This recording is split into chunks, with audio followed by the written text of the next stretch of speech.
SN Singh ji, कार्यक्रम की शुरुआत आपसे करना चाहता हूं और मेरा पहला प्रश्न है, क्या अगले ऑपरेशन की भी तैयारी कर रहे हैं? देखिए, मैं एक छोटी सी कहावत कहूंगा और उसी से सारा कुछ स्पष्ट हो जाएगा। एक तो ये लोग तुलसीदास जी को मानते नहीं। रामचरितमानस को अगर पढ़ते तो उसमें लिखा हुआ है कि सबई नचावत राम गोसाई और नाचत सब मरकट की नाई। व्यक्ति कुछ भी नहीं करता है, ये सब भगवान करते हैं। अगर आप किसी को भगवान के स्थान पे जाने से रोकेंगे तो विभीषण तो भाई का साथ छोड़ दिया। हमारे सनातन में कहा गया है, कोई हिरण्याकश्यप की कहानी पढ़ेंगे, कोई नहीं, पर आप पिता ये को जो छोड़ देता एमएलए है आए भगवान। इनको अब विभीषण कैसे कह रहे हो आप? 10 सेकेंड, आप विभीषण तो कहा कहा ही आपने। नहीं।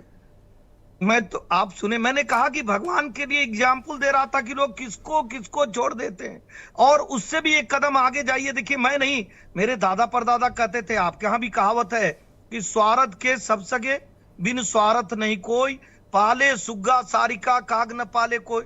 जो पेड़ सूख जाता है उस चिड़िया से पूछिए घोंसला लगाएगी? नहीं लगाएगी।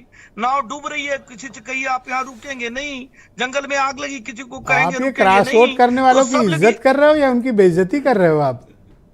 अरे नहीं, मैं तो स्वार्थ और समाजवादी पार्टी के विभीषण क्या बारे क्या में बोले बता जा रहा रहे हो हूँ। आप? मैं तो समाजवादी पार्टी के बारे में बता रहा हूँ अच्छा अच्छा। कि जहां जहां की नाव डूब रही है भी उस पे कौन सवार रहना चाहिए। मैं तो एक मनुष्य का स्वभाव बता रहा हूँ कि आप जनरल देखेंगे कि अगर कोई नाव डूब रही हो तो हर लोग उससे निकल जाएंगे, कौन नहीं निकलेगा? तो सब लोग ये जान रहे हैं कि समाजवादी पार्टी, कांग्रेस, विपक्ष की नाव डूब रही है।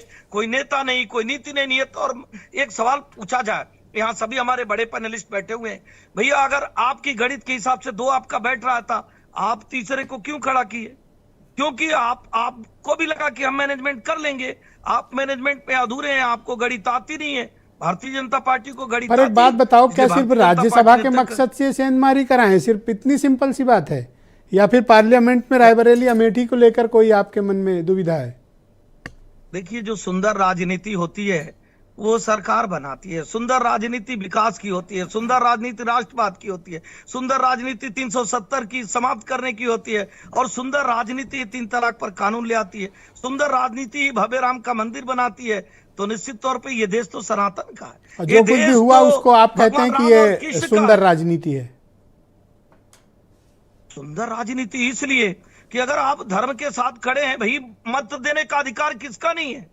इस भारत में मत देने का अधिकार सबका। और स्वयं आदरणीय अखिलेश जी ने कहा, लोग अपनी अंतरात्मा की आवाज सुने, जो उनकी अंतरात्मा कहे उसको करें। भारत में पिता पुत्र भी अलग अलग मत देते हैं, मत देने का अधिकार उसका व्यक्तिगत है। अगर उसको आपकी और मैं उससे भी एक कदम आगे बढ़ के एक चीज सोचिए कि इस देश में जितनी पार्टियां बनी वो किसी न किसी विचारधारा को छोड़कर ही गई, दूसरी विचारधारा को अपनाई। भ्रष्टाचार के खिलाफ अगर आम आदमी पार्टी अपनी पार्टी बनाती है, कांग्रेस को छोड़कर टीएमसी अपनी पार्टी बनाई, एनसीपी की विचारधारा जो कांग्रेस से अलग होकर अपनी पार्टी बनाई, तो देश में तो बहुत सारी राजनीतिक पार्टियों का उदय ही इसी नहीं, नाते मेरा हुआ है। सवाल आप समझे नहीं। ये इतनी मोहब्बतें आप अमेठी और रायबरेली के अपोजिशन के एमएलएस पे लुटाई, मैं ये समझना चाह रहा था इसका कारण। इतनी क्या मोहब्बत है इनसे? राजनीति की मोहब्बत बहुत कड़वी होती है ना? और सब कुछ चैनल पर डिस्कस नहीं किया जा सकता। राजनीति की मोहब्बत तो ऐसा तो नहीं है कि आप तो एक आप वैसे बड़े खतरनाक टाइप के प्रवक्ता हो। आप तो अपनों की ही मतलब कपड़े फाड़ दो, पता ही नहीं। हम तो मैं सलाम कर रहे हैं।